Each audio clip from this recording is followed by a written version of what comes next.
Ladies and gentlemen, good day and welcome to the Solara Active Pharma Science Limited Q4 FY24 earnings conference call. As a reminder, all participant lines will be in the listen-only mode and there will be an opportunity for you to ask questions after the presentation concludes. Should you need assistance during the conference call, please signal an operator by pressing star then 0 on a touch-tone phone. Please note that this conference is being recorded. I now hand the conference over to Mr. Abhishek. Thank you, and over to you, sir. Yes, thank you very much. A very good afternoon to all of you, and thank you for joining us today for Solara Active Pharma Sciences earnings conference call for the fourth quarter and full year ended financial year 2024. Today we have with us Arun, Solara's founder, Purvan Purohit, MD and CEO, and Arun Kumar Bhaskaran, CFO, to share the highlights of the business and financials for the quarter. I hope you have gone through our results release and quarterly investor presentation, which have been uploaded on our website as well as stock exchange website. The transcript of this call will be available in a week's time on the company's website. Please know that today's discussion may be forward-looking in nature and must be viewed in relation to the risk pertaining to our business. After the end of this call, in case you have any further questions, please feel free to reach out to the investor relations team. I now hand over the call to Arun to make the opening remarks. Thank you, Abhishek. Good afternoon, everybody, and thanks for joining today's call. First of all, apologies for the late uploading of our results. We had some technical issues which got resolved with the exchanges solely very recently, so apologies for that. I do hope that many of you had the chance to have a quick look of our presentation today. Before I start, I just want to give a little bit of recap. The family and the promoters announced taking an active role in Solara approximately 6 months ago. We have been very focused on resetting the company for a profitable growth. Several actions were taken in Q3 which were typically one-off in nature. We had other actions that we had to take in Q4, mainly related to our COVID inventory. We were sitting on approximately 120 odd crores of COVID inventory that was allowed for us to be manufactured under voluntary licenses from the innovators only during the COVID period. As long as the WHO had COVID prescribed as a pandemic, we were allowed to freely sell this product. Those freedom to operate have since restricted. And while we have long shelf life on this APIs, we took a prudent decision to take a provisioning of this inventory such that the focus for this financial year and going forward would purely be based on an operating leverage that companies focus on. Albeit a very tiny growth on revenues, I'm pleased to report in Q4. Our primary objective has been achieved to a large extent to bring back the gross margin of the business to its historical highs, which are around about 50-51%. We expect to achieve that during the course of this year as guided, and we have moved almost 10 percentage points in terms of gross margin. Obviously, you will appreciate that when we are rationing our sales to ensure that we're bringing the discipline back into the company that we lost. Sales ramp up is a little longer than it is expected, but seeing the very positive trends that we have achieved in the first 2 months of this quarter, we are today pleased to reaffirm our guidance for the year, which is a revenue growth of approximately 1,500 crores and an EBITDA run rate of around 260 to 290 with an exit run rate of almost 80 crores. So we are reaffirming that guidance, and we are very confident that in a disciplined and measured manner, we will get there. Several of our reset actions, unfortunately, had to be deferred by a quarter.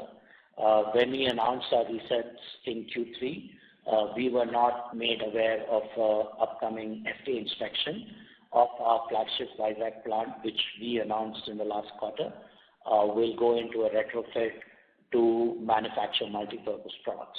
And therefore, we would take certain corporate actions around that facility, as in right-sizing it, and to such time we complete the necessary capex at the site to have that site redesigned beyond ibuprofen, as there is currently a glut of capacity and not necessarily an equivalent demand for the glut of capacity that has been created in the recent past.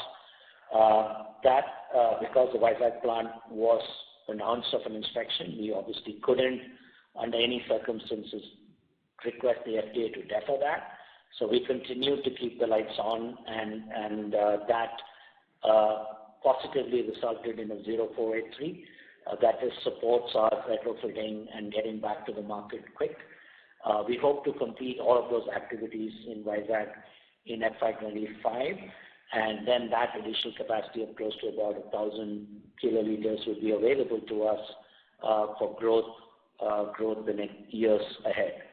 At this time, we are very focused on improving our margin profile, our quality of business, and the discipline in how we sell and collect. I think we have taken all the right actions towards this, and you will see those actions flowing through as early as this quarter.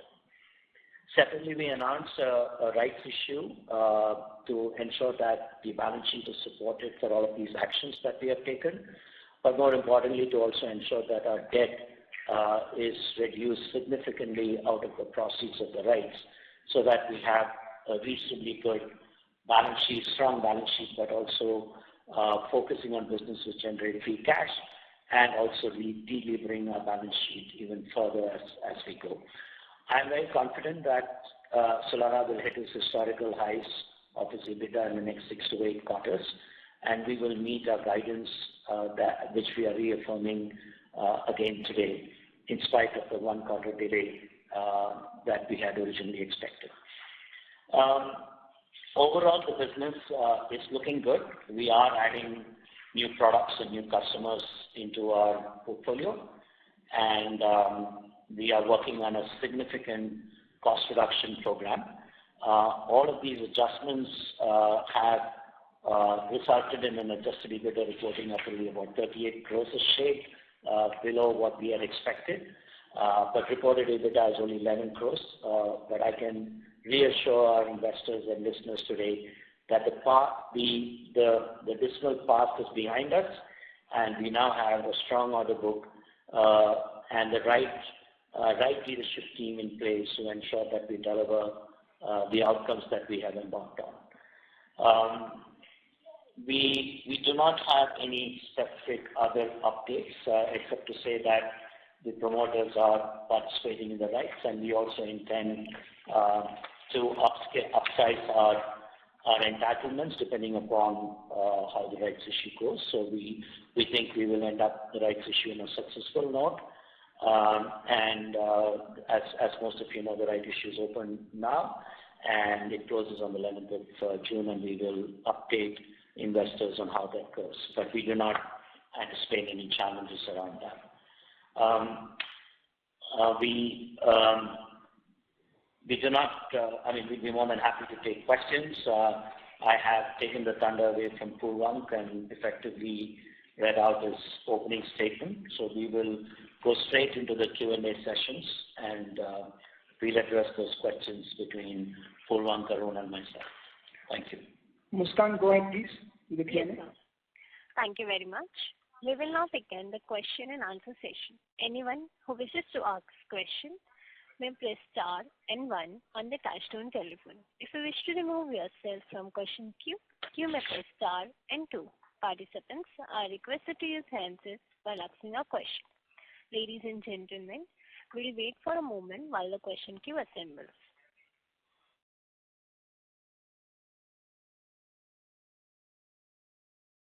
The first question is from the line of Tushar Manudhane from Motilal Oswal Financial Services. Please go ahead.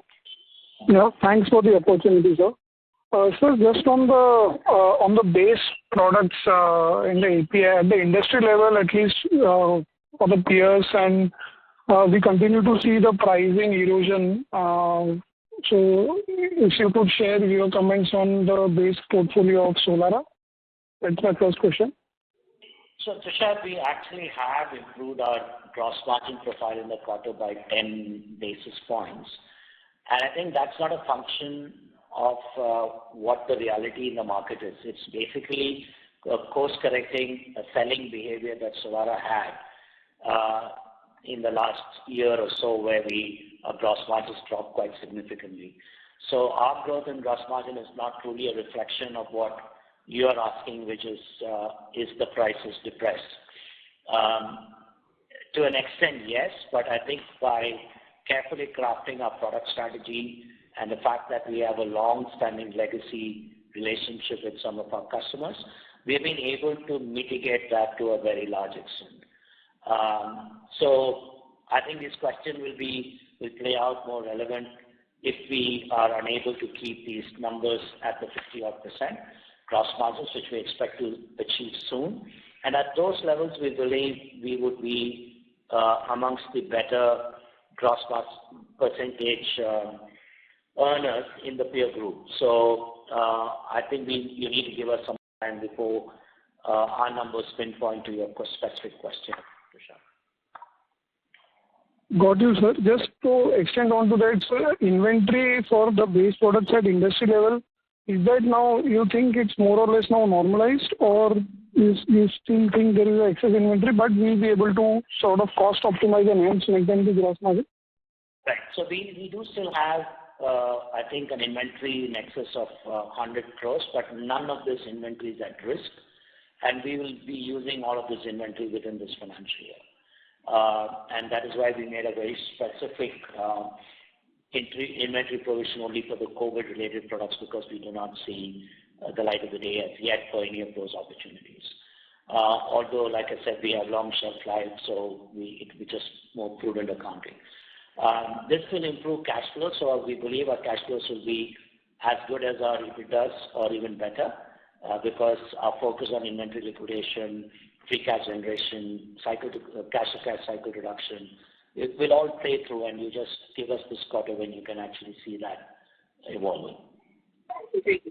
That's interesting to note, sir. And just lastly, this cost benefit of 15 crores, while this can definitely come through in Q1, but if I have to think about the full year cost benefit, let's say quantify, how much should that one should think of? It should be in that 60 to 75 crore base cost reduction from the previous year. Got it. And lastly, if I take this quarter run rate, or even if I take, let's say, 400 crore sort of a quarterly run rate in terms of revenue, if you could just break down that into regulated, semi-regulated market, and lastly, for FY25, how much of the growth will be from the new introduction? That's it for me. FY25, Tushar, I mean, the company historically had a regulated market sales of over 80%. And then we went a little haywire when we had added this incremental ibuprofen capacity, where we expanded our unreg business and domestic business, and that is what actually caused a lot of our problems. We have sorted that, and we're now back to our historical 75% of our sales to regulated markets. So I think in FY25, that would be our percentage. Our new product introductions are approximately only about 150 to 200 crores of our 1,500 crore guidance. So new products would be about that, but we are seeing a lot of traction, especially on our polymer requirements of the products like Solara and other products in that group, where we are seeing significantly increased demand. So what we're doing now is we are increasing our sales of our more profitable products and right-sizing our sales of ibuprofen only to our legacy proprietary customers that we had relationship for 20-25 years, and then course-correcting our cost structure, or leading to the guided EBITDA outcomes. Thank you, sir, and wish you all the best. Thank you. A reminder to all participants, you may press star and one to ask question. The next question is from the line of Radish Sharma, an individual investor. Please go ahead. So thanks for giving me this opportunity. I have just three questions. The first one is we ended FY25 with a revenue of 1,300 crores and our guidance is 1,500 crores for FY25. What would be the key revenue growth drivers for FY25? Well, I think, 1,300 crores in FY24 is an aberration of our H2 actions that at the cost of revenue we were determined to course correct our discipline in our business approach. Like Tushar mentioned earlier, we guided 400 crores per quarter run rate, exit run rate. So it's not a great growth, it's about 15-16%. And that just through a disciplined approach for marketing and sales actions, we are very confident of getting there. Okay. The second question will be like on a longer term, like 3 to 5 year basis, what is our aspirational growth target? Aspirational. 3 to 5 years growth target. Okay, so we're looking at a 15 to 18% top line CAGR after 25. Come with the Vizag facility getting back into operations retrofitted for multi-purpose products. Okay. My last question is, what is the potential revenue that we can achieve from our current capability? Potential revenue from? Current capacity. Oh, yeah. Okay. So, that's a function of product mix, Jagdish. It's not necessarily, a straight line calculation. But, if you shift your product mix, we have very large capacities.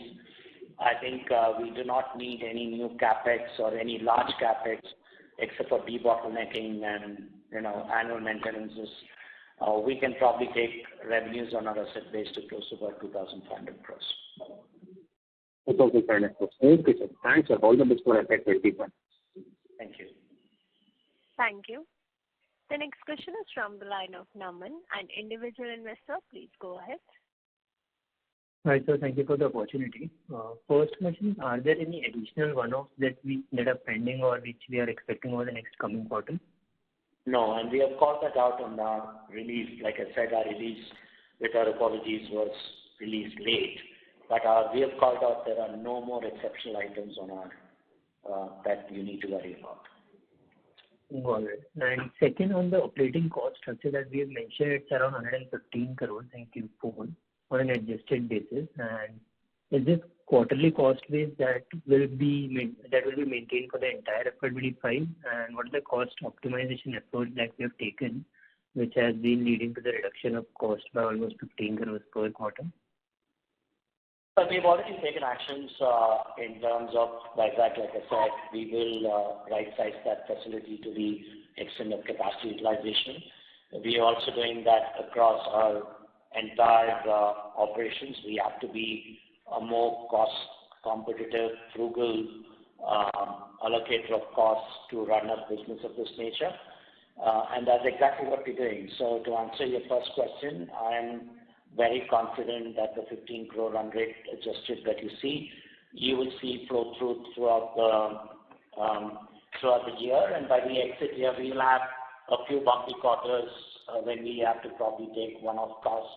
But our exit quarter run rate will be averaging around what you see adjusted this quarter at 115. Got it. That's it from mine. Thanks a lot. Thank you, Naman. Thank you. The next question is from the line of Rishabh Gain, an individual investor. Please go ahead. Thank you for the opportunity, sir. I actually wanted to understand your rationale of why we have actually opted for a partly paid right issue structure rather than doing a full amount right issue. Our purpose was to get this amount and reduce the debt. So a full amount would have just reduced the debt directly by 350-400 CR. Now, since we are doing it in the partly paid installment basis, the debt will reduce on an installment basis, and the company will still incur some debt costs. So what was the rationale behind that, sir? Well, we obviously were upfront with our investors since the last 2 quarters that there is a major reset that we are undertaking. And we also wanted to make it practical and reasonable. You're right, some investors would have preferred us to do a fully paid up rights, but the general consensus and from our advisors is that a partly paid rights is more practical in these circumstances. So that is why. So while you're talking about debt reduction, we still are very confident of reducing debt significantly greater than the rights issue amount, because like I said in my opening statement, we still have a lot of inventory that we liquidate this year. So we expect our cash generation to be greater than our EBITDA. Consequently, there would be a very significant debt reduction from operations. So we're very confident that this is the right process that we have adopted in these circumstances. Yeah, but you understand, right? 280 crore rupees is getting in April 25, April 26, 10% on that. The company would have saved a lot on interest cost. But fine, I got your point. My second question, sir, is regarding the insurance claim. So do the company have an insurance policy for loss of inventory, capital asset, and loss of profit as well? And what is the status of the claim on all fronts? And how do we foresee the insurance cost rising due to our claim history now? Well, Arun, would you like to answer the coverage on the insurance? In terms of the claim, we have made a claim for the losses in Puducherry. The claim is being processed, and we have not made any provisional upsides that we potentially would in the near term. But Arun, you can explain the insurance coverage in terms of what and how does it cover. Sure. So all of facilities are covered under insurance policy. For the Ponty incident, we are claiming around 50 crores insurance, and the process is on. We are submitting documents, and maybe in a month's time, we should get the first order amount of 10 crores. Thank you. The next question is from the line of Vishal Manchanda from Systematic Group. Please go ahead. Thanks for the opportunity. So wanted to understand how many DMFs would you have for the US markets, and out of these DMFs, how many would you be currently supplying to your customers? Purvan, could you take that? Yeah, hi. So we have close to 95 DMFs already filed at the US market. And right now we are commercializing roughly 25 to 30 products. While we are also evaluating a couple of other products, if we get the right cost improvement programs in place, we may be able to launch some of the other products. So that evaluation is going on in parallel as a part of the research. But having said that, I think we still have focus also on some of the existing products wherein we already have an established market in regulated markets, and we would not like to lose that market share. So the focus, as Arun rightly pointed out, would be on gross margin, so that while we continue to keep on passing on the price benefit to the customers, we also improve our margin or maintain the same margin by working on the cost improvement program, so that our gross margin does not come down, in fact goes up only. So I think that would be the strategy. And I think we have a lot of juice left in the system to capitalize on the existing set of DMFs. Thanks, Purvan. And for the 60 odd DMFs that where you are currently not active, basically, so is it because the patent is yet to expire for these DMFs, or you don't have a ANDA filer kind of? It's a combination. Very few DMFs we have where patents are still on. That's one. So it's more to do to be more competitive. We are doing a lot of work in improvements in our processes to ensure that these DMFs are compatible to best in class in terms of pricing. And we will make inroads with some of these DMFs for a growth, because we have a lot of captive DMFs that we need to first maximize before we start doing a lot of new work in R&D. Not that we aren't doing much work in R&D, but we're doing very targeted R&D activities for quantum leaps. So we are bringing many of these DMFs back to life through a combination of efforts, and you will see that could be also one of the other reasons why growth will be quite consistent going forward. Thank you. Got it. And just, I'm not sure whether you have given this, but what percentage of your sales is domestic and exports? Over 75% of our sale is regulated market, but some of that sale also happens in the domestic market because we sell to Indian formulators who export, right? So that we add that as part of our regulated market sales. Understood. Thank you. Thank you. Thank you.